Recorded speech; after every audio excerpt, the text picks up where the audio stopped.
અમદાવાદમાં સંત સંમેલનમાં ચૈતન્ય શંભુ મહારાજનું નિવેદન। હિન્દુ સમાજે 3 સંકલ્પ કર્યા હતા તેમ ચૈતન્ય શંભુએ કહ્યું।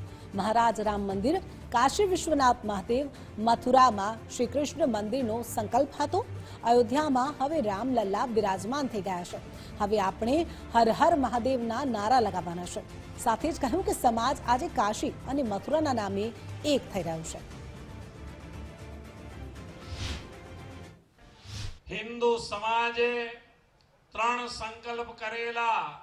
राम जन्मभूमि, काशी विश्वनाथ अने मथुरा कृष्ण जन्मभूमि।